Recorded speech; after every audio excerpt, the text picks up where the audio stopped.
네, 안녕하세요. 중학교 1학년 과학 2단원 힘에 대해서 좀 설명해 보도록 하겠습니다.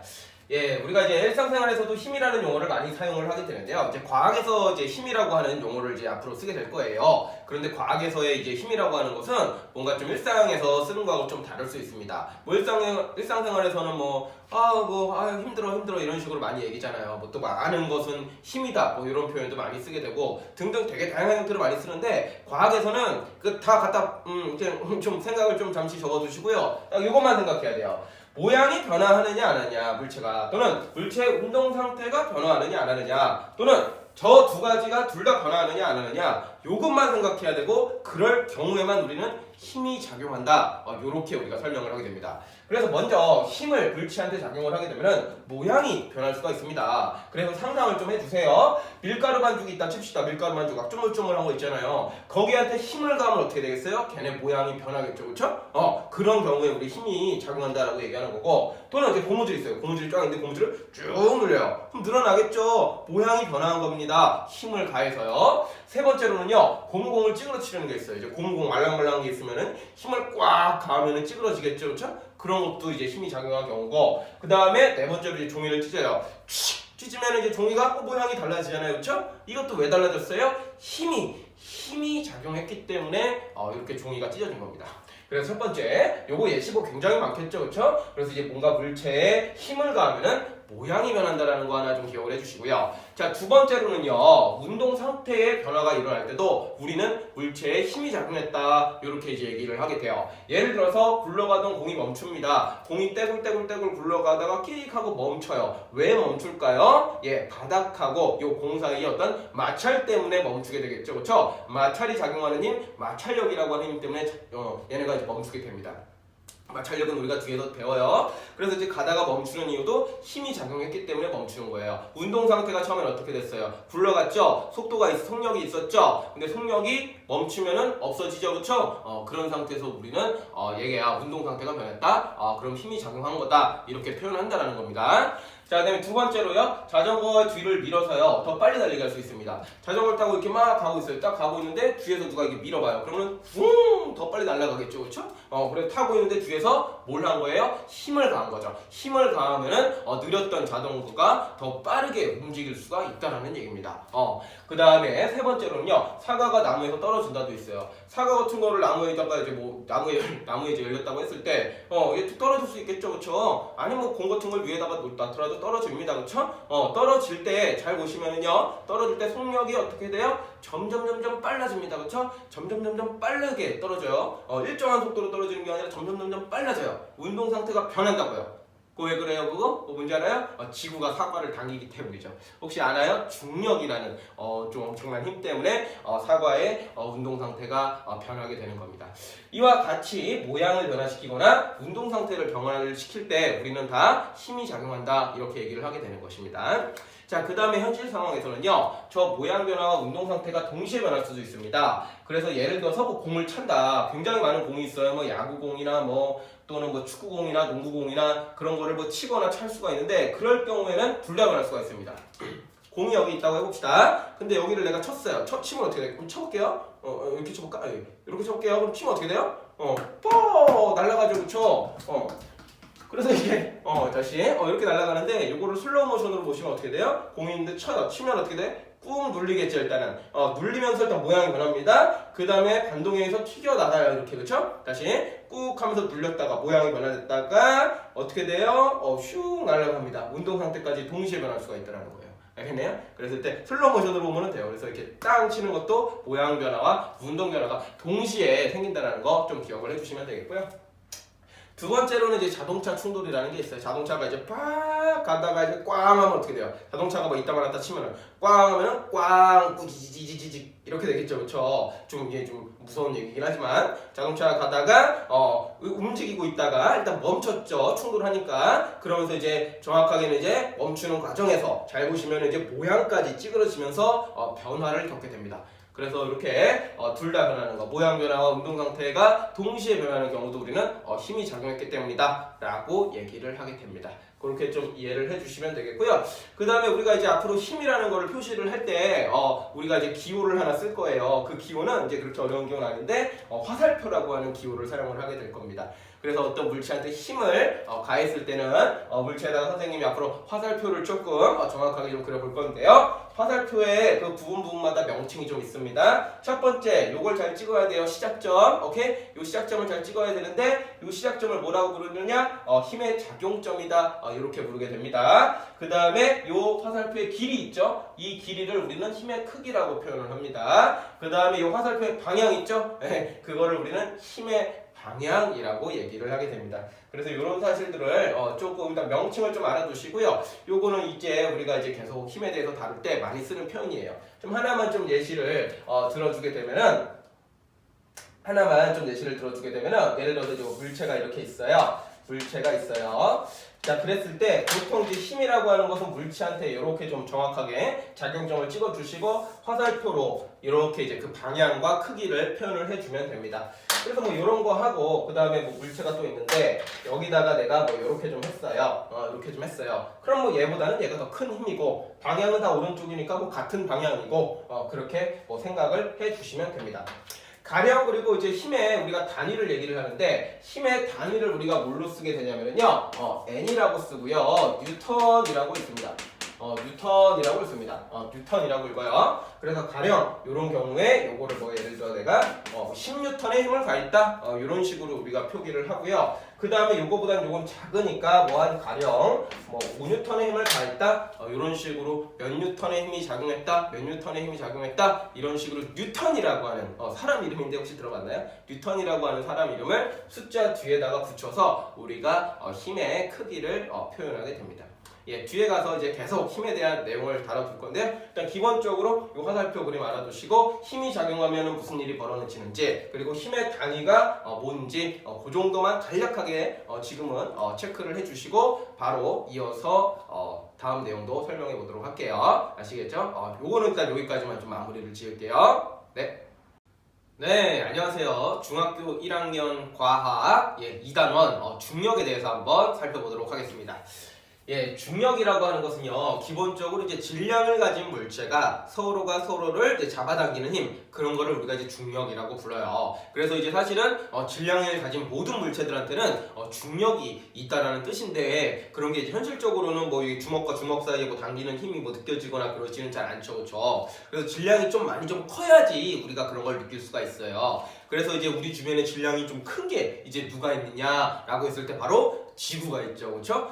지구가 있어요. 그래서 이제 지구에서 이제 우리가 중력을 많이 느끼게 되고요. 뭐 태양이라든지 화성이라든지 수성이라든지 여러 행성들도 다 중력을 가지고 있고요. 그리고 우리가 이제 달도 배울 건데 달 또한 질량이 꽤 크기 때문에 우리가 이제 중력을 느낄 수 있어요. 그래서 이제 그 중에서 우리는 크게 지구에서의 중력과 그리고 달에서의 중력 두 가지에 대해서 살펴보는 시간을 갖도록 하겠습니다. 그래서 먼저 지구에서의 중력이라고 하는 건데요. 지구에서 중력이라는 말은 지구가 그 거대 질량으로다가 다른 물체들을 끌어당기는 힘 요렇게 좀 이해를 해주시면 돼요. 간단하게 말해서 지구가 당기는 힘 요렇게 좀 이해를 해주시면 되겠고요. 일단은 먼저 우리가 방향부터 좀 살펴보도록 하겠습니다. 방향 지구가 물체들을 어느 방향으로 이제 끌어당길까 라고 했을 때 바로 지구 중심 방향으로 끌어당깁니다. 그래서 이제 여기에 서 있는 사람은 여기 지구 중심 방향으로 이제 중력을 받게 되는 거고, 여기에 있는 나무도 지구 중심 방향, 여기에 있는 건물도 지구 중심 방향, 여기에 있는 사람도, 여기에 있는 나무도, 여기에 있는 뭐 자동차도 싹 다 이제 지구 중심 방향으로 이렇게 중력을 받고 있어요. 그렇기 때문에 이제 여기 있는 사람도, 여기 있는 나무도 뭐 밑으로 떨어진다라는 개념이 아니라 지구 중심 방향으로 힘을 받기 때문에 지구에 이제 다 따닥따닥 붙어서 우리가 이제 살아가고 있죠, 현재. 그렇죠? 이런 식으로 이제 지구의 중력의 방향을 좀 이해를 해주시고요. 그 다음에 이제 지구의 중력의 크기를 얘기를 할 건데, 지구에서는 이제 학자들이 연구한 결과 그 당기는 힘의 크기를 어떻게 계산할 것인가 했을 때 질량에다가 어떤 물질의 질량에다가 9.8이라고 하는 특별한 이제 숫자를 곱해주시면은 이제 중력 그 힘의 크기를 우리가 구할 수 있다라는 것을 알아내게 됩니다. 그래서 예시를 바로 들어보면은요, 뭐 지구상인데 지구에서 이제 뭐 1kg짜리한테 작용하는 중력은 얼마입니까? 라고 했을 때, 이 질량 1kg, 질량은 보통 이제 킬로그램 이런 식으로 많이 표현을 해요. 킬로그램에다가 9.8을 곱하시면 돼요. 그래서 지구 중심 방향 쪽으로 화살표 이렇게 해주시고 1 곱하기 9.8 하면 얼마예요? 예, 9.8이 되겠죠, 그쵸? 1 곱하기 9.8은 9.8이죠. 그 다음에 이제 힘의 단위는 뭐라 그랬어요? 힘의 단위는 뭐라 그랬어요? 요렇게 N이라고 쓰고 뭐라고 읽는다고요? 뉴턴이라고 읽는다고요. 그러니까 9.8 뉴턴입니다. 요렇게 이제 답변을 해주시면 되는 거예요. 크게 어렵지 않죠? 만약에 이제 2kg짜리 물체가 있다고 한다면은 얘한테 작용하는 중력은 얼마입니까? 라고 했을 때 여기다가 이제 9.8만 곱하시면 되죠. 암산 좀 될까요? 2 곱하기 9.8 암산 좀 될까요? 예, 19. 얼마? 6 뉴턴이 되겠죠. 요런 식으로 지구에서의 이제 중력의 크기는 어떤 이제 질량이 나와 있을 때 여기다가 이제 9.8이라고 하는 숫자만 곱해 주시면은 바로 그 크기를 우리가 이제 구할 수가 있습니다. 조금만 예시 하나만 더 해볼게요. 조금 이제 숫자를 좀 키워서 여러분들이 이제 뭐 몸무게가 예를 들어서 뭐 60kg이라고 가정해보자. 60kg이라고 가정을 한번 해보자. 그러면은 이제 보통 이제 사람이 뭐 60kg이라 가정한다면은 얘한테 작용하는 중력은 어떻게 계산하는 거예요? 여기다가 이제 9.8 곱하시면 됩니다. 그렇죠? 계산하시면 돼요. 9.8 곱하기 60은 얼마인가요? 공 하나 해주시고 68에 48 해주시고 69 54 69, 54 하시면 얼마가 되는 거예요? 4 더하기 4니까 여기가 8 이렇게 되겠죠, 그렇죠? 그래서 소수점 하나 찍어주시면 얼마가 돼요? 588이라고 하는 숫자가 나옵니다. 그럼 이제 60kg한테 작용하는 중력은 얼마입니까? 하시면은 588N입니다. 요렇게 이제 계산을 해주시면은 되겠다라는 겁니다. 그래서 이런 식으로 9.8 조금 이제 숫자 계산 곱하기가 소수점이 좀 섞여 있는데 요런 거 질량이 어떤 게 나와도 계산할 수 있겠죠, 그렇죠? 이런 식으로 계산을 해주시고요. 자, 두 번째로는요, 이 중력의 크기가 지구에서부터의 거리에 따라서 좀 달라질 수가 있습니다. 그래서 이건 상식적으로 생각하시면 되는데요. 요거는 이제 어떤 물체가 지구랑 좀 가까이 있는 거고, 요거는 이제 어떤 물체가 지구로부터 좀 멀리 떨어져 있는 거예요. 그래서 간단하게 뭐 계산하시오 이런 건 안 나오고 누가 더 중력이 클까요? 이런 거 나오게 되는데 지구하고 가까울수록 중력은 큽니다. 그래서 얘의 힘의 크기가 뭐 이렇게 된다면 얘는 힘의 크기가 이제 쬐끔해요. 그래서 이제 멀리 멀어질수록 중력은 좀 약해지고요. 가까워질수록 중력은 더 커진다. 이렇게 생각을 해주시면 된다라는 뜻입니다. 그래서 요 정도로 이제 크기하고 그 다음에 이제 거리에 따라서 이제 그 크기가 좀 달라진다라는 거 알아두시면 되고, 근데 요거는 이제 계산하는 게 어렵기 때문에 중학교 수준에서 다루지 않고요. 보통 이제 우리가 지표 부분에서 우리가 하는 영역 그 부분에서 이제 중력의 크기를 많이 물어보니까 질량이 나와서 구체적으로 계산하라 그러면은 그럼 9.8 이제 그냥 질량에다가 곱하시면은 되겠습니다. 자, 세 번째로요, 우리가 이제 무게라는 말하고 이제 질량이라는 말을 좀 구분해서 살펴볼 필요가 있는데요. 우리가 흔히 이제 몸무게가 얼마야 이런 표현을 쓰게 됩니다. 몸무게가 얼마야 그런 말을 쓰게 되는데, 이 무게라고 하는 표현은요, 과학에서는 중력이라고 하는 의미를 갖고 있습니다. 중력이라는 의미. 그리고 이 중력이라고 하는 것은 지구가 당기는 힘이라 그랬죠. 그래서 얘네 세 개는요 같은 걸로 이제 취급을 해주시면 되고, 단위는 다 뉴턴을 써주시면 되겠습니다. 얘네들의 단위는 다 뉴턴을 좀 써주시기 바래요. 알았죠? 그래가지고 우리 흔히 이게 잘못된 표현 중에 하나가 뭐 예를 들어서 이제 누가 선생님한테 물어보는 거예요. 선생님 선생님 몸무게가 얼마예요? 그렇게 물어봐요. 그럼 이제 선생님이 대답을 하죠. 60kg입니다. 이렇게 대답을 합니다. 근데 물어보는 건 무게였죠. 근데 답변은 뭘로 답변했어요? 질량으로 답변했죠. 그렇죠? 선생님이 질량에 달리는 킬로그램 이런 거 쓰니까 질량으로 선생님이 방금 60kg이라고 답변을 했잖아요. 그렇죠? 그러니까 이제 일상생활에서 이제 몸무게가 얼마예요? 라고 했을 때 보통 이제 킬로그램으로 답변하는데 요거는 좀 잘못된 표현이기는 해요. 그래서 이제 정확하게 따진다면 어떻게 답변해야 돼요? 선생님 몸무게가 얼마예요? 그러면은 선생님 몸무게는 588N이에요. 이렇게 답변을 해주셔야 돼요. 그래서 조금 그런 거는 이제 차이가 있다라는 거 알아두시고, 일상생활에서는 뭐 이제 편하신 대로 하시면 되는데, 과학에서 이제 물어볼 때는 무게라고 했을 때는 무조건 질량에다가 9.8을 곱해서 몇 뉴턴이라고 답변하셔야 돼요. 알았나요? 무게가 얼마예요? 그런데 킬로그램 답변하면 틀린 겁니다. 그렇게 좀 알아두시고, 요놈의 이제 무게라고 하는 것은요 중력이기 때문에 당연히 측정 장소에 따라서 이제 변화하게 돼요. 우리가 일반적으로는 지구에서 많이 측정을 하지만 달에 갔을 경우, 화성에 갔을 경우, 뭐 목성에 갔을 경우에는 이 무게라고 하는 것은요, 그 행성들이 보통 당기는 힘이기 때문에 행성들마다 차이가 있어요. 그래서 이 무게는요, 측정 장소에 따라서 변하는 값이다 라고 좀 기억을 해주시면 되겠고요. 얘를 어떻게 측정을 하느냐, 용수철 저울이라든지 안진뱅이 저울로 우리가 측정을 하게 됩니다. 용수철 저울이라고 하는 것은 용수철을 늘여놓고 물체를 매다는 거예요. 그럼 이제 지구가 뭐 당기는 힘만큼 용수철이 늘어나겠죠. 그래서 그 늘어난 정도를 통해서 우리가 이제 무게를 측정을 하는 거고, 힘이니까 힘. 안전뱅이 저울도 마찬가지예요. 이렇게 이제 그 약간 채소 가게, 과일 가게 같은 게 가면은 이렇게 이제 안전뱅이 저울 혹시 뭔지 아시나요? 이렇게 생긴 게 있는데 물체를 올려두면은 뭐 몇 그램입니다, 몇백 그램입니다 이런 거 나오는 거 있어요. 거기 안에도 이제 사실은 이제 용수철이 이제 있기 때문에 그 용수철이 이제 압축되는 정도를 통해서 이 물체가 누르는 힘을 우리가 측정을 하게 되는 것이죠. 그런 걸 우리가 이제 무게 측정하는 도구다라고 이제 얘기를 하게 되는 것입니다. 자, 두 번째로는 이제 질량이라는 게 있습니다. 질량이라는 개념은요, 물질의 고유한 양이에요. 그래서 질량이라고 하는 거 우리가 보통 킬로그램이나 그램이다 이런 식으로 표현을 하게 되는데, 질량은 측정 장소와 상관없이 항상 일정한 값입니다. 선생님의 질량은 예를 들어 60kg이라고 했을 때 지구에 있건 달에 가던 뭐 화성에 가던 뭐 우주 한복판에 있던 질량은 변하지 않습니다. 그냥 선생님을 이루고 있는 이 물질들 있잖아요. 물질 자체의 어떤 값이에요. 고유한 값. 그래서 이 질량이라고 하는 것은 측정 장소와 상관없이 항상 일정한 값이라는 거를 좀 기억을 해주시기 바래요. 그래서 얘는 이제 뭘로 측정을 하느냐? 양팔 저울이라든지 윗접시 저울 이런 걸로 우리가 측정을 하게 돼요. 양팔 저울이라고 하는 거는 뭐예요? 이제 양팔 이렇게 되어 있는 거죠, 그렇죠? 이렇게 표현할까? 이렇게 있어갖고 여기 이제 접시 같은 거 좀 달려 있고요. 여기다가 이게 뭐 여기다가 추를 이제 매달고 여기다가 내가 측정하고 싶은 물체를 달아갖고 요게 이렇게 이제 기울이다가 딱 수평 맞았을 때 요놈의 질량과 추의 질량과 물체의 질량은 동일하구나 해서 질량을 측정하는 거예요.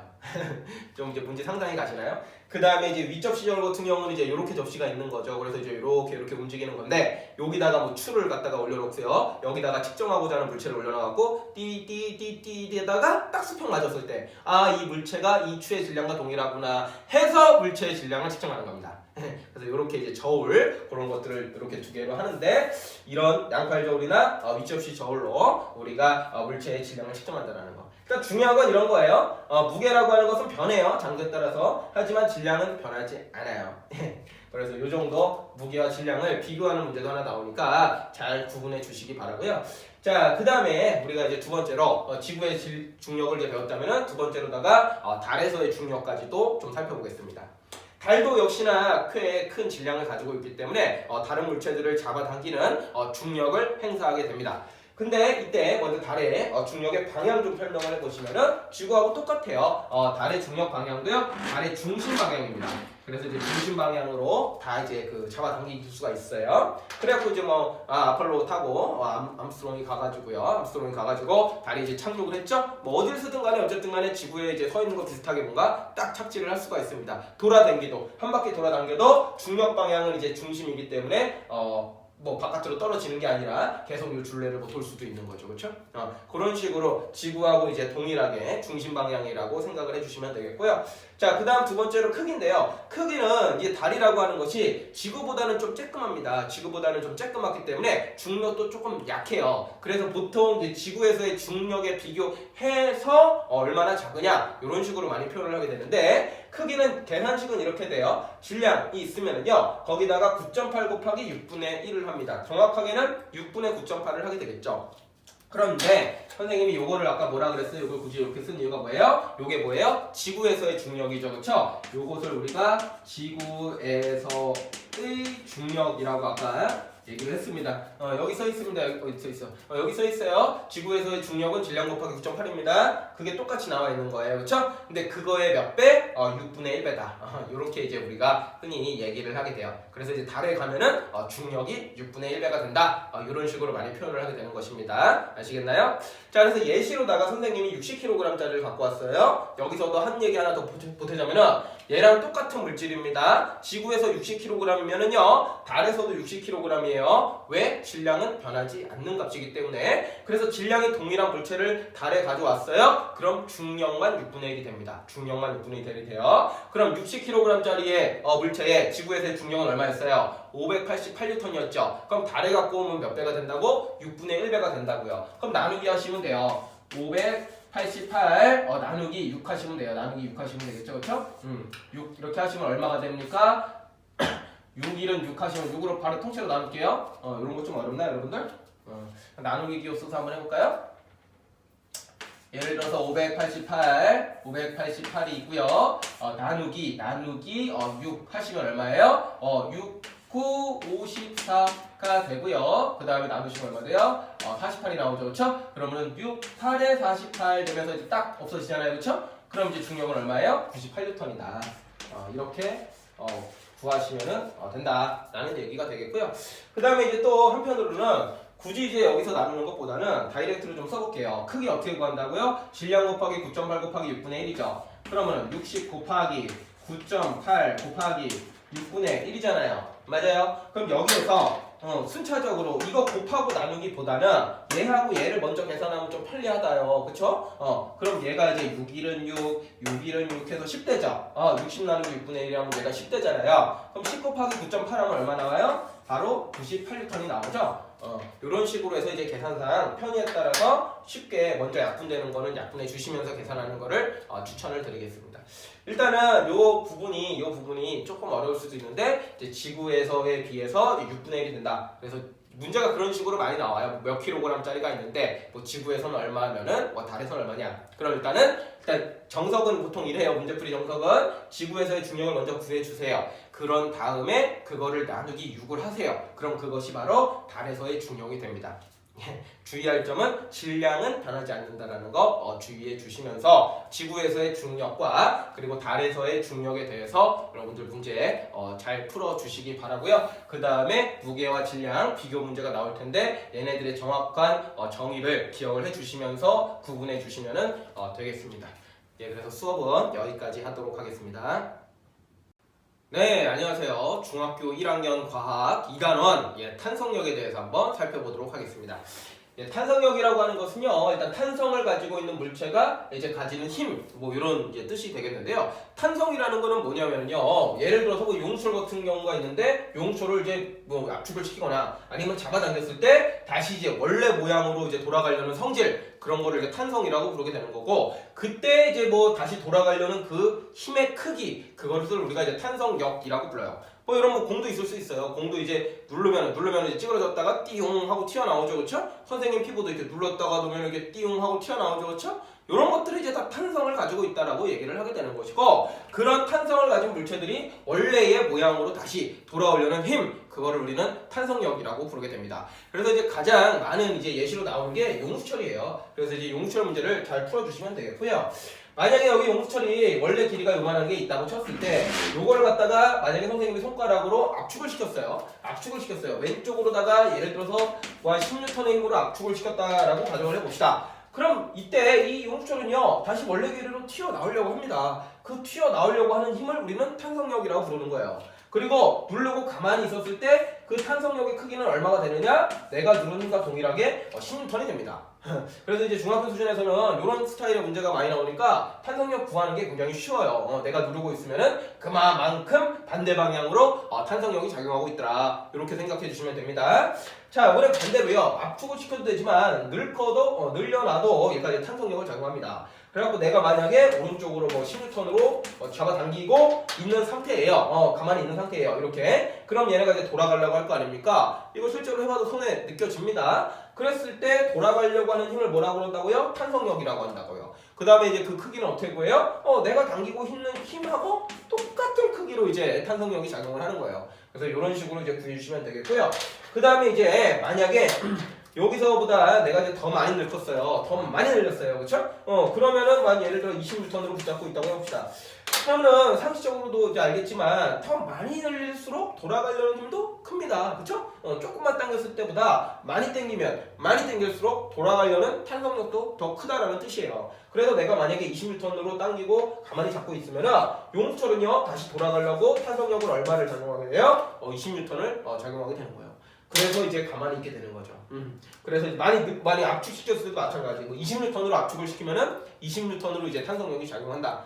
이렇게 이제 구해주시면 되겠고요. 기본적으로 이제 요 그림을 좀 하나 기억을 해주세요. 그래서 정리를 좀 하자면은 원래 길이가 요만하다면은 내가 압축시키거나 늘리려면은 원래 길이 방향 쪽으로 돌아오려는 성질, 그거를 탄성이라고 부르고, 그때 작용하는 힘을 우리는 탄성력이라고 부르고, 그것은 외부에서 가한 힘과 동일한 크기로 나타나고, 그 다음에 많이 늘리거나 많이 압축시키면은 탄성력도 더 커지고, 오케이? 이렇게 기억을 해주시면 되겠습니다. 자, 그 다음에 우리가 이제 탄성력을 이용을 해서 무게를 측정을 할 수가 있습니다. 무게라고 하는 것은 이제 지구가 물체를 당기는 힘, 중력이 되겠죠, 그렇죠? 그래갖고 이제 원래 길이가 요만하다고 우리가 가정을 한다면은요, 만약에 1N짜리 물체를 달아놨어요. 그러면은 이거는 중력이에요. 뉴턴으로 표시했으니까. 지구가 얘를 1N으로 잡아당기고 있다는 뜻이겠죠, 맞나요? 그러면은 내가 이제 가만히 딱 치면은 위쪽으로 용철이 당기는 힘, 탄성력도 얼마가 된다는 거예요? 1N이 된다는 뜻이에요. 그래서 이제 가만히 있게 되는 거예요. 그리고 요때 늘어난 길이를 만약에 2cm라고 가정을 해봅시다. 그러면은 뭐예요? 얘는 2cm에 해당하는 만큼 1N의 힘을 작용하고 있다. 무엇이? 탄성력이. 이렇게 생각을 하시면 됩니다. 근데 이제 뭐 만약에 이제 이런 식으로 항상 먼저 제시가 되어 있어요. 그럼 이제 뭐 요때는 몇 cm 늘어나게 되냐? 뭐 이런 게 이제 문제예요. 굉장히 간단한데요. 추를 두 개를 달았어요. 그럼 최종적으로 얘도 1N이고 얘도 1N이니까 전체를 아래쪽으로 잡아당기는 중력은 얼마가 되는 거예요? 2N이 되겠죠, 그렇죠? 2N이 되겠죠? 그러면은 이 탄성력도 크기가 얼마예요? 2N이 되겠죠, 그렇죠? 그렇게 되면은 탄성력이 두 배가 됐잖아요. 근데 이 탄성력이라고 하는 것은 늘어난 길이에 비례하게 돼요. 그렇기 때문에 탄성력이 두 배가 되면은요, 늘어난 길이도 몇 cm 될 것 같아요? 4cm 됩니다. 되게 쉬워요. 그래서 이제 뭐 수 두 개 매달면은 뭐 두 배 더 많이 늘어난다. 왜? 탄성력이 두 배가 되니까. 이렇게 이제 간단하게 문제를 해결을 해 주시면 되겠습니다. 주의할 점은 이런 거예요. 이제 처음에 원래 길이는 좀 무시를 해주고요. 만약에 제시가 있다면 빼서 생각해 주시고, 원래 길이에서부터 얼마나 많이 변형됐는가, 원래 길이에서부터 얼마나 많이 변형됐는가 하고만 탄성력을 비교를 해주셔야 된다라는 거고요. 그런 걸 이제 어려운 문제 나오면은 추가로 질문을 해주시기 바랍니다. 자, 그래서 이 내용 좀 한번 살펴봤고요. 다음으로는 이제 탄성력의 이용이에요. 그래서 이제 탄성을 갖고 있는 놈들을 다 생각하면 돼요. 어떤 놈들? 뭔가 띠용띠용 하는 놈들. 그런 것들이 이제 다 탄성력을 가지고 있는 우리가 이제 탄성체라고 부르게 되는데요. 첫 번째로 뭐 자전거 안장에 용수철이 있어요. 자전거 타고 가다 보면은 이제 막 덜컹덜컹 하는 데서 이제 안장이 스프링처럼 띠용띠용 하면서 엉덩이를 보호해주죠. 그쵸? 그 다음에 이제 볼펜 같은 거 깔깍깔깍깔깍 뭐 많이 하잖아요. 그쵸? 아무래 들어갔다 안 들어갔다. 볼펜 안에 스프링 들어있어요. 그래서 그것 때문에 탄성력을 이용한 거고요. 트램펄린, 여러분들이 뭐 방방이라고 하죠. 이렇게 띠용 뜨면서 노는 거 있잖아요. 그것도 이제 탄성력이고, 장대 높이 뛰기, 장대를 갖다가 이제 꼭 박으면 어떻게 돼요? 장대가 이제 퓨 쉬었다가 띠용 하면서 사람을 높이 이제 날려버리죠, 그렇죠? 그런 것도 있고요. 양궁도 마찬가지. 이제 활이 이렇게 있으면 활을 갖다가 이제 실로다가 이제 쫙 하면 활이 이렇게 구부러지잖아요, 그렇죠? 그럼 손을 잘 보이냐? 손을 딱 놓으면 이게 띵 하면서 화살이 쭉 날아가게 되는 거죠. 뭐 그런 것도 있고, 뭐 키보드 있어요. 타다다다다다다다다 쓰죠, 그쵸? 그럼 키보드 뭐 기억을 눌렀다가 다시 튀어 올라오죠? 그 안에 이제 스프링이 있기 때문에 이제 돌아오는 거고요. 침대도 이제 안에 까보면 스프링이 있어요. 그래서 이제 띠용 푹신푹신하죠? 그 다음에 이제 고무줄은 뭐 이제 늙으면 다시 원래 돌아오고, 그래서 이제 뭐 물건을 묶는다든지 뭐 머리를 묶는다든지 뭐 그럴 때 여러분들이 사용을 하고요. 다이빙 때 마찬가지예요. 띠용 슝 할 때 이 다이빙 때도 이제 띠용 하죠. 원래 방향으로 돌아가려고 하는 탄성이라고 하는 성질이 다 있습니다. 그래서 예시들은 뭐 이 밖에도 굉장히 많이 있고요. 우리 일상생활에서도 뭔가 여러분들이 이제 보시다가 뭔가 이제 띠용 하는 것들이 있을 거예요. 그럼 이제 그런 데는 다 이제 탄성이라고 하는 성질이 있고, 거기서는 다 탄성력이라고 하는 힘에 의해서 이제 뭔가 물체들이 움직인다라고 생각을 해주시면 되겠습니다. 그래서 용출 문제가 가장 많이 나오니까 요거 위주로 공부를 해주시고 예시는 이제 좀 그냥 쭉 읽어보시면 이해가 되실 겁니다. 그래서 좀 어려운 거 있으면 가져오시고요. 예, 수업은 여기까지 하도록 하죠. 네, 안녕하세요. 중학교 1학년 과학 2단원 마찰력에 대해서 한번 설명해 보도록 하겠습니다. 마찰력이라고 하는 것은 이제 물체의 운동을 뭔가 방해하는 힘이다. 이렇게 좀 알고 계시면 되겠고요. 그래서 이제 바로 예시로 들어갈 건데, 그 마찰력이라는 게 이제 방향이 먼저 어디냐? 물체가 만약에 이렇게 있는데, 만약에 선생님이 이걸 왼쪽으로 뭐 당겼다고 한번 해봅시다. 왼쪽으로 당겼어요. 그럼 왼쪽으로 뭘 하겠어요? 왼쪽으로 이제 운동이라는 걸 하겠죠. 그러면은 이제 뭔가 지지직 거리면서 해요. 현실적으로는 이렇게 지지직 거리면서 이제 운동을 하게 되는데, 그때 이제 마찰력은 이제 어느 방향으로 작용을 하느냐? 운동을 방해하는 요 반대 방향으로 마찰력이 작용을 한다는 거예요. 그래서 이런 식으로 이제 단순하게 생각을 하시면 되고, 끌 때 이제 힘들 거 아닙니까? 막 지지직 거리면서. 그때 이제 뭔가 이 운동을 방해하려는 힘, 그거를 우리는 마찰력이라고 부르게 됩니다. 자, 그 다음 두 번째 예시인데요. 요건 이제 빗면이에요. 빗면. 약간 경사가 있는 그런 장소죠. 그런 상태에서 이제 물체를 놨어요. 그 다음에 얘를 가만히 냅둬 보다면은, 일정 기울기 이상이 되면은 얘가 이제 굴러 떨어질 겁니다. 그쵸? 그래서 아래쪽으로 이제 미끄러지면서 이 대각선 아래 방향으로 운동이라는 걸 하게 돼요. 그럼 이제 마찰력의 방향은 어디냐? 라고 했을 때 마찰력의 방향은 운동 방향과 반대 방향이다. 이런 식으로 이제 생각을 해주시면 되겠고요. 그 다음에 이제 3번 예시인데 얘는 이제 비슷한 것처럼 보이지만 여기서 상황 설정이 어떻게 되냐면은 요게 이제 원래 굴러떨어질라 하는데 사람이 인위적으로 뭐 손가락으로다가 이쪽으로 이제 밀어버린 거예요. 억지로 미는 거야. 뭐 우리가 뭐 그 경사진대도 우리가 끌고 물체로 올라갈 수 있잖아요. 그렇죠? 그래서 이제 경사진대로 이제 끌고 올라가게 되면은 운동이 이제 이쪽으로 하게 돼요. 운동을 이쪽으로 하게 돼요. 그렇게 되면은 이제 마찰력의 방향은 어디냐라고 했을 때 무조건 운동 반대 방향으로 마찰력이 생긴다.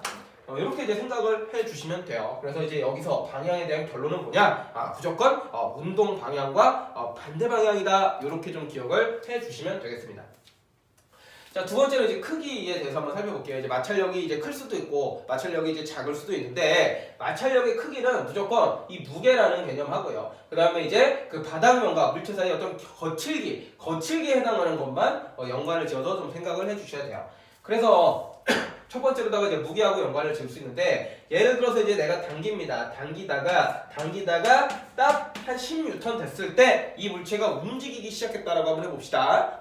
당기다가 처음엔 안 움직일 수도 있겠죠. 근데 당기다가 10N이 됐을 때 딱 움직이기 시작하는 거야. 오케이? 그러면은 그때 마찰력은 언제냐? 그 운동 방향과 반대 방향으로 10N이 행사하게 됩니다.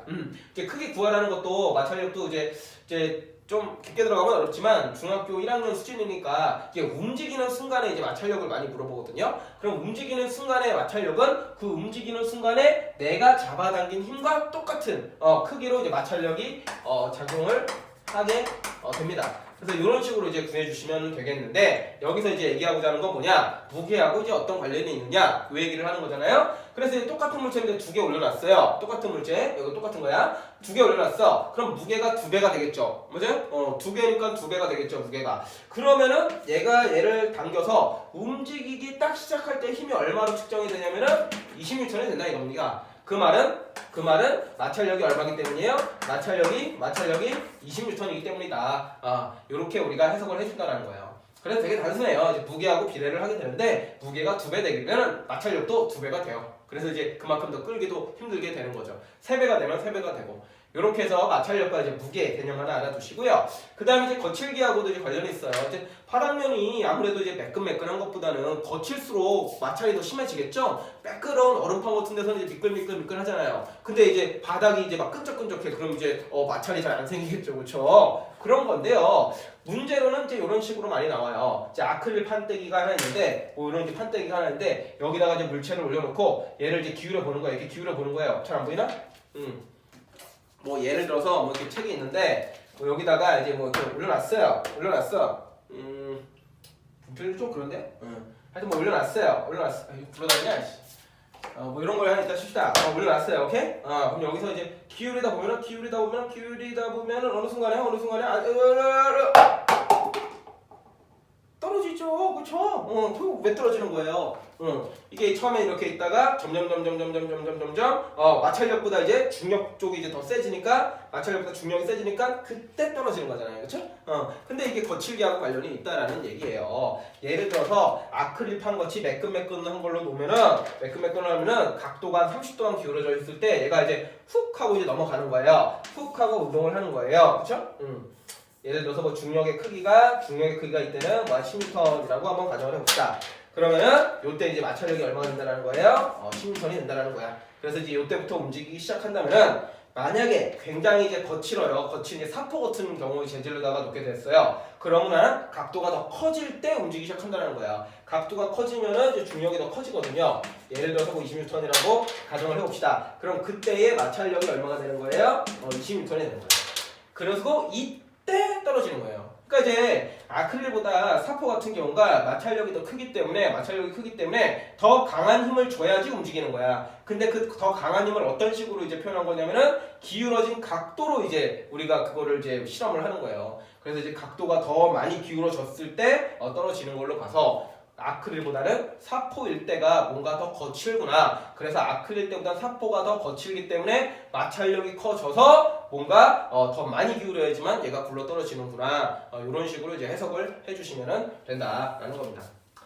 자, 그래서 이제 크기는 다른 거 다 필요 없이 이제 무게하고 거칠기만 따져서 여러분들이 문제를 풀어주시면 되겠고요. 그걸 이용한 이제 이용의 예시들이 이제 쭈루룩 있어요. 하나씩 좀 빠르게 살펴보겠습니다.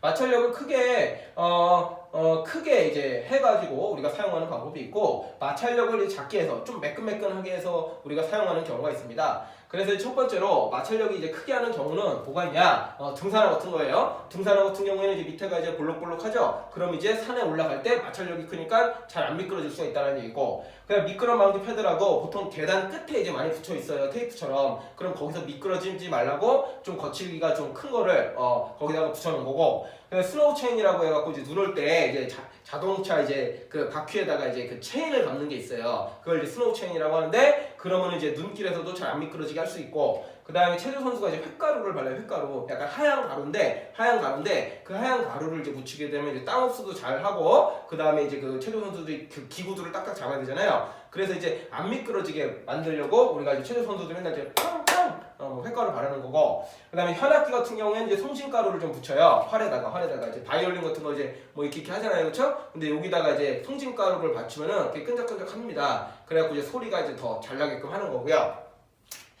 그래서 이제 이런 것들을 이제 마찰력을 크게 하는 경우고, 그 다음에 이제 마찰력을 작게 하는 것은 이제 뭐 잘 미끄러지게 하는 거예요. 잘 미끄러지게 하는 거. 그래서 수영장 미끄럼틀에다가 이제 보통 이제 물을 뿌려주죠. 물을 뿌려줘야지 마찰력이 줄어들어가지고 잘 우리가 놀이기구를 탈 수가 있고, 그 다음에 이제 창문에 이제 바퀴 같은 걸 달아갖고 창문이 끽끽 안 거리고 부드럽게 열렸다 닫혔다 할 수 있고요. 자전거 체인에 윤활유를 받아요. 체인 같은데 이제 녹슬지 말라고도 바르지만 이제 약간 이제 오래되면 이제 뻑뻑해지잖아요. 그럼 이제 기름칠을 한다 이거예요. 기름칠. 그 기름을 윤활유라고 하는데, 기름칠을 하게 되면 이제 부드럽게 굴러가요. 알겠니? 또 기계 장치에도 기름칠 많이 하고.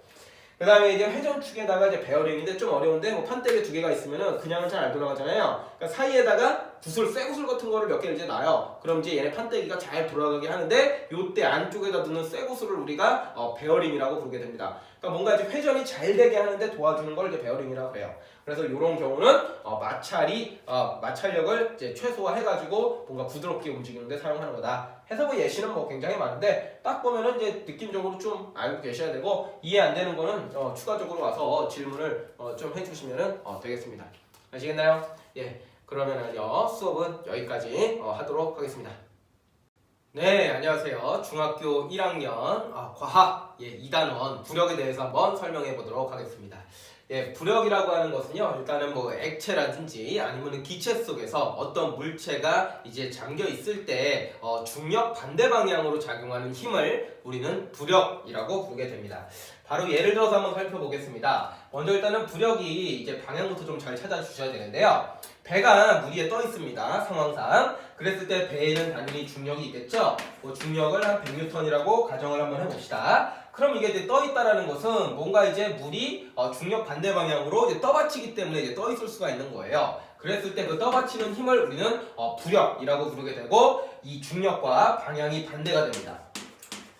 그리고 이렇게 이제 떠 있는 경우에는요, 이 부력의 크기도 얼마로 찾아주셔야 되냐면은 100N이다라고 찾아주셔야 돼요. 그래서 이제 부력과 중력이 평형을 이루면서 배가 이제 물 위에 떠 있을 수 있게 되는 겁니다. 자, 두 번째 예시로는요, 어떤 물 속에 뭐 쇠구슬 같은 경우를 내가 담궈놨다고 한번 해봅시다. 그럼 쇠구슬은 가라앉죠. 그럼 역시나 이제 쇠구슬도 이제 중력이 있어요. 예를 들어서 중력이 뭐 20N이라고 가정을 한번 해봅시다. 자, 그럼 부력이라고 하는 것은요, 윗방향, 반대 방향이에요. 정확하게 중력하고 반대 방향인데, 반대 방향으로 부력이 작용한다는 겁니다. 그런데 부력보다요, 중력이 더 크니까 쇠구슬 같은 경우에는 물에 깔아앉을 수가 있게 되는 겁니다. 그래서 이런 식으로 좀 생각을 해주시면 되겠고요. 그 다음에 좀 하나만 더 보태자면은 얘가 이제 가만히 있다라는 것은 힘이 아래 위 방향으로 이제 작용하는 게 동일해야지 이제 가만히 있을 수가 있어요. 그래서 중력은 20N이고요. 그 다음에 부력은 10N인데 이때 한 가지 더 생각해야 될 게 이 바닥면이 이 수조 아래 수조라고 치면은 수조 아래 바닥면이 물체를 위쪽으로 떠받치는 힘도 생각을 해주셔야 돼요. 그런 거를 우리가 전문용어로 수직항력이다 이렇게 표현하게 되고 이 수직항력이 10N이 돼야지 결국에는 위쪽으로 작용하는 힘 2개 하고 아래쪽으로 작용하는 힘 하나 중력 해서 이제 20은 20이다 해서 이제 가만히 있다가 성립을 하게 됩니다. 제가 파란 색깔로 한 게 뭐라고요? 부력이라고요. 노란 색깔로 한 게 뭐라고요? 중력이라고요. 그래서 이 힘의 관계를 잘 좀 이해를 해주시고 수직항력이라는 말이 이제 안 나와 있을 거예요, 교과서에는. 근데 이렇게 좀 필기를 해주셨으면 좋겠습니다. 자, 그 다음에 세 번째로는요, 열기구를 선생님이 한번 그려봤어요. 열기구가 이렇게 있을 때, 열기구는 이제 공기 중에 있는 거잖아요. 근데 이제 하늘 높이 이제 떠오를 수가 있거든요. 그래서 이제 둥둥 떠있는 어떤 열기구를 좀 상상을 해보면은, 당연히 열기구도 아래쪽으로 중력이 있어요. 그쵸? 중력이 예를 들어서 만 50N이라고 가정을 해봅시다. 그러면은 주변에 이제 공기가 존재한다라고 생각을 하셔야 돼요. 공기라고 하는 것은 일단은 뭐 질소라든지 산소라든지 이런 기체들의 집단인데 그러한 공기들이 얘를 위로 떠받치는 부력이 작용을 한다는 얘기예요. 그래서 가만히 있다 치면은 하늘 공간에 가만히 있다 치면은 부력도 한 50N이 되면서 결국에는 중력과 부력이 동일해서 얘가 이제 하늘에 이제 떠 있을 수 있다. 이렇게 우리가 얘기를 할 수가 있습니다. 그래서 일단은 부력의 이제 방향을 얘기를 할 때는 항상 중력하고 반대 방향이다 이렇게 생각을 해주시면 되겠고요. 중력과 부력이 가만히 있으면 중력과 부력이 동일하면은 이제 그 물 속에서나 아니면은 공기 속에서 이제 가만히 있을 수 있다 생각해 주시고 중력이 부력보다 강하면 중력이 이제 부력보다 강하게 되면은 깔아앉을 수가 있다. 근데 깔아앉았을 때 수직항력까지 생각해야지 이 물체의 정지 상태를 우리가 좀 더 명확하게 설명할 수 있다까지 기억해 주시면 좋겠습니다. 자, 그 다음에 두 번째로요, 부력의 크기에 대한 얘기를 해볼게요. 크기는요, 하나만 생각하시면 되는데요, 잠겨있는 부피만 생각을 하시면 됩니다. 잠겨있는 부피. 자, 그래서 일단 첫 번째 예시를 이제 가져와 봤어요. 어떤 10N짜리 물체가 있는데, 얘를 갖다가 용철 저울에다가 매달아 놨습니다. 그럼 용철 저울에 찍히는 눈금이 얼마가 되겠어요? 10N이 되겠죠. 맞나요? 10N이 됩니다. 자, 그런데 요거를 갖다가 물에다가 한번 담궈 본 겁니다. 그러면은 물에다가 담그면은 이만큼 잠겨 있겠죠. 그쵸? 그러면은 잠긴 만큼 부력이라는 게 작용을 하게 돼요. 잠긴 만큼 부력이라고 하는 게 작용을 하게 돼요. 그러니까 원래는 10N이었는데 물이 좀 이렇게 좀 도와주는 거잖아요. 위쪽으로 좀 떠받치는 힘이. 그렇기 때문에 요 용철 저울의 눈금은 한 8N 정도로 더 작게 측정이 됩니다. 그냥 단순하게 그냥 지상에서 우리가 들고 있을 때보다 물속에서 우리가 이제 들고 있으면은 더 가볍게 느껴진다는 거예요. 그 이유는 뭐예요? 중력 반대 방향으로 부력이 작용하기 때문이다. 이렇게 생각해 주시면 되고 힘을 조금 명확하게 좀 표시를 해보면은 일단은 중력이 10N인 거 여기 맞아요. 그쵸? 그 다음에 위쪽으로 탄성력이 10N이 작용하기 때문에 결국에는 용철 저울의 눈금이 10N이 찍히는 건데요. 이 상황에서는요, 일단은 중력은 어떨까요? 중력은 지구가 당기는 힘이기 때문에 지구하고만 생각해야 돼요. 그래서 중력은 일단 10N 그대로입니다. 그런데 뭐가 감소한 거예요? 예, 이쪽으로다가 용철이 당기는 힘이 부력 때문에 작아진 거죠. 요게 얼마로? 8N으로 작아진 거죠. 그러면 여러분들 이제 부력은 몇 N이라고 생각을 할 수가 있겠어요? 단순하게 이제 2N이다. 이렇게 생각할 수가 있는 거예요. 그러니까 원래 10N짜리인데 8N으로 측정이 되니까 나머지 2N은 누가 도와주는 거느냐? 부력이 도와주는 거다. 이렇게 생각을 해주시면 되겠습니다. 그래서 이런 문제가 나오니까 부력 크기 잘 구해주시면 되겠고요. 그 다음에 추가적으로 하나 더 말씀드리면은 만약에 이제 수조에 물을 가득 받아놓고서는 10N짜리를 집어넣잖아요. 그럼 이 10N짜리가 들어온 요 부피만큼 물이 흘러 넘칠 거 아닙니까? 그쵸? 물이 이렇게 이제 흘러 넘칠 거예요. 맞아요? 그랬을 때 요 물의 무게도 얼마가 된다? 물의 무게도 2N이 된다라는 겁니다. 이거 좀 신기하죠, 그렇죠? 계산하시게 되면 조금 어렵지만 일단은 이렇게 좀 기억을 해주세요. 뭔가를 이제 담궜을 때 흘러넘친 물의 무게만큼 부력이 행사되더라. 그래서 이제 흘러넘친 물의 무게나 부력이나 같은 N을 가리킨다. 이렇게 좀 기억해 주시면 좋겠습니다. 자, 두 번째 상황은요, 이런 상황이에요. A, B, C라고 하는요, 부피가 같은 물체예요. 부피가 같은 물체를 물에다가 이게 타왔는데 A는 떠 있고 B는 중간에 가만히 있고요, C는 깔아앉아 있습니다. 그럼 우리는 어디를 쳐다보셔야 되냐면은 물에 잠긴 부피, 여기만 생각을 해주셔야 돼요. 여기만 생각을 해주셔야 됩니다. 그렇기 때문에 잠긴 부피가 요게 지금 한 절반만 잠겼다고 치면은 A에 비해서 B는 2배 더 많이 잠겼죠. 맞나요? 그리고 B하고 C는 잠긴 부피가 같죠. 그래서 부력을 얘기를 할 때 B하고 C에 작용하는 부력은 동일하고요. A에 작용하는 부력은 절반만 잠겨 있으니까 얘네들에 비해서 부력도 절반이다. 이렇게 좀 생각을 해주셔야 돼요. 그래서 얘의 부력이 만약에 뭐 2N이라고 치면은 B한테 작용하는 부력은 한 4N이 되는 거고, B하고 C는 잠긴 부피가 같으니까 C에 작용하는 부력도 4N이다. 이렇게 생각을 해주시면은 간단합니다. 그래서 이제 중학교 수준에서 이런 거 많이 물어봐요. 그래서 이제 잠긴 부피가 누가 더 많으냐? 그래서 잠긴 부피하고만 이제 부력은 연관지어서 생각을 해주시면 되겠고요. 조금 더 얘기를 보태자면은 일단 B부터 좀 볼게요. 얘는 물속에 가만히 둥둥 떠 있어요. 그러면은 중력도 얼마라는 거예요? 4N이라는 거죠. 중력과 부력이 같으니까 가만히 있는 겁니다. 그 다음에 얘도 이제 중력이 얼마겠어요? 얘는 중력이 2N밖에 안 되는 거예요. 그러니까 가만히 있죠. 가만히 있으면 힘을 다 더한 게 0이 돼야 되거든요. 그래서 얘는 이제 2N이다 라고 보시면 되겠고요. 그 다음에 이제 얘가 문제인데, C 같은 경우에는 중력이 더 크니까 깔아앉아 있는 거예요. 중력이 뭐 한 8N, 8N 너무 큰가? 7N 이렇게 되는 겁니다. 오케이? 그러니까 이제 부력보다 중력이 크니까 깔아앉는 거다 라고 생각해 주시고, 그 다음에 제가 여기서 잠깐 얘기해봤지만 바닥면이 떠받치는 힘이 존재를 해요. 그거를 우리는 수직항력이라고 얘기하고, 수직항력이 얼마 되겠어요? 3N이다. 이렇게 해서 이제 힘을 정확하게 화살표로 표시를 해주면은 모든 질문에 답변을 하실 수가 있습니다. 조금 이게 어려운 내용일 수 있는데 일단은 간단하게 잠긴 부피하고만 부력은 관계가 있다 생각을 해주시고, 부력하고 중력이 같으면 가만히 있고, 그 다음에 부력보다 중력이 크면은 이제 깔아앉는다 라고 이제 일단은 좀 개념을 잡아주시면 되겠습니다. 죄송합니다. 세 번째 케이스로는요, 잠수함에 관련된 얘기가 있는데, 잠수함이에요. 선생님이 이걸 잠수함으로 그린 겁니다. 그래갖고 이제 물에 이제 깊이 뭐 이제 잠수하고 뭐 떠오르고 그런 건데, 우리가 이제 가운데 그림부터 한번 살펴볼게요. 요 잠수함이 일단은요, 다 물속에 동일한 부피만큼 잠겨 있어요. 그러니까 일단은 첫 번째로 뭐가 다 같으냐라고 해야 되냐면은 부력이 같다라고 생각해야 됩니다. 부력을 예를 들어서 뭐 한 100N이라고 쳐볼까요? 부력이 100N이다. 부력이 100N이다. 부력이 100N이다. 이렇게 좀 가정을 한번 해볼게요. 잠긴 부피가 동일하기 때문이에요. 수면이 여기니까 지금 다 100% 잠겨 있습니다. 자, 이 상황에서 잠겨 있으려면 여기 옆에 있는 데가 물탱크예요. 물탱크. 그래서 이제 물을 예를 들어서 이 정도 한 반 정도 좀 채웠다라고 좀 가정을 해볼게요. 그랬을 때 여기서부터 시작할 건데 얘는 이제 물 위에 둥둥 떠 있는 거예요. 그럼 중력도 얼마인 거예요?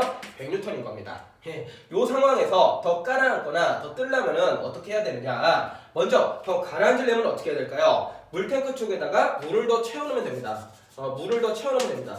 이렇게 물을 더 빨아들이는 거예요, 펌프로. 그러면은 중력이 어떻게 되겠어요? 중력이 커지겠죠? 예를 들어서 뭐 200N이라고 가정을 해봅시다. 그러면은 부력보다 중력이 커지니까 얘가 이제 깔아앉게 되는 거예요. 이 상황은 아시겠나요?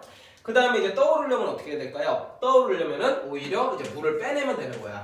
자기가 갖고 있던 물을 빼내게 되면은 그러면은 중력이 감소하겠죠? 예를 들어서 뭐 50N으로 감소했다고 가정을 한번 해봅시다. 그러면은 얘가 이렇게 떠오를 수가 있죠? 중력보다 부력이 더 크니까. 맞나요? 그래서 여기서부터 시작을 해가지고 물을 더 채워넣으면은 중력이 커져서 깔아앉고, 물을 더 빼주면은 중력이 작아지니까 떠오르고. 그래서 이때 세 가지 경우에서 부력은 다 똑같다라는 걸 좀 알고 계셔야 돼요. 부력이 커진다 그렇게 생각하면 안 되고요. 잠긴 부피가 동일하니까. 알겠나요? 그렇게 해서 이제 잠수함 문제 요거 케이스 하나 있으니까 좀 알아두시고요. 자, 그 다음에 이제 마지막으로 부력의 이용이에요. 예시인데요. 크게 이제 액체 속에 잠겨 있을 때나 아니면 기체 속에 잠겨 있을 때 이제 부력이 작용을 합니다. 그래서 일단 액체 속부터 예시를 들어보면은 뭐 구명조끼, 뭔지 알죠? 구명조끼. 그다음에 구명안, 이거 튜브 같은 거예요. 그래서 이제 누구 구조할 때 이제 던져주는 거. 그 다음에 이제 튜브 같은 경우 여러분들 뭐 바닷가에서 타고 노는 거 있죠? 이런 것들이 다 부력을, 액체 속에서의 부력을 이용한 예시고요. 그 다음에 부표라고 하는 거, 바다에서 이제 우리가 위치를 표시하기 위해서 물 위에 이제 둥둥 띄워놓는 게 있거든요. 그거를 이제 부표라고 불러요. 그것도 부력을 이용한 거고, 배도 마찬가지입니다. 물 위에 뜰 수가 있죠? 그래서 이제 잠긴, 배 아래쪽에 잠긴 부피만큼 부력을 받아가지고 이제 물 위에 떠있게 되는 거고요. 잠수함은 제가 방금 여기서 설명드린 예시고요. 이런 것들이 있다라는 거 좀 기억해 주시고요. 그 다음에 기체 속에서도 이제 부력을 이제 작용을 해요. 그래서 열기구, 선생님이 처음에 설명한 거죠. 요거 열기구 예시도 있고요. 그 다음에 헬륨 풍선이나 아니면 헬륨 기체를 채운 비행선, 이런 것도 이제 기체 속에 작용하는 부력입니다. 헬륨 풍선 뭔지 아시죠, 그렇죠? 요렇게 이제 풍선인데 일반적으로 여러분들이 이렇게 불어갖고 이제 분풍선은 보통 어떻게 돼요? 보통 깔아앉죠. 근데 헬륨이라고 하는 것은요, 굉장히 좀 가벼운 기체예요. 그래서 헬륨 기체를 주입을 해서 풍선을 맡으면은 요 놈이 이제 공기에 의해서 이제 부력을 받아요. 그래서 이제 헬륨의 중력보다 공기들이 작용하는 부력이 크니까 위쪽으로 이제 떠오를 수 있게 되는 겁니다.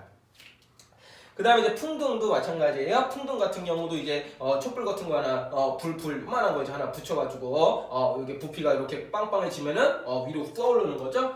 이거 풍등은 누구랑 똑같은 거예요? 열기구랑 이제 똑같은 이제 개념입니다. 개념은. 근데 이거는 좀 작은 거죠. 그래서 이제 불을 우리가 거기 안에다가 내부 공간에다가 불을 가하게 되면은 공기 기체들이 이제 팽창을 하면서 부피가 커지죠. 부피가 커지게 되면은 부력 때문에 위쪽으로 떠오르게 되는 거예요.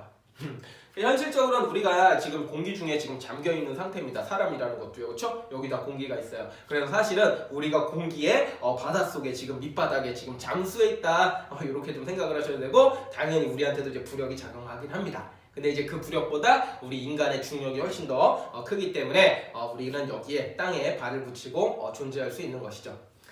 자, 그래서요, 이제 부력이라는 개념 방해봤는데, 일단 방향은 중력과 반대 방향이라는 점 기억해 주시고, 크기라고 하는 것은 항상 잠긴 부피만 생각해 주시고, 용철 관련해서 나오는데, 뭔가 이제 줄어드는 만큼, 물이 떠받들어 주고 있다. 요렇게 해서 구체적으로 수치 구해 주시면 되겠고요. 그 다음에 잠수함 원리 기억해 주시고, 생활성 예시는 뭐 이 밖에도 더 있으니까, 좀 어려운 점 있으면 선생님한테 찾아오시면 되겠습니다. 예, 그래서 부력 수업은 여기까지 하도록 하겠습니다.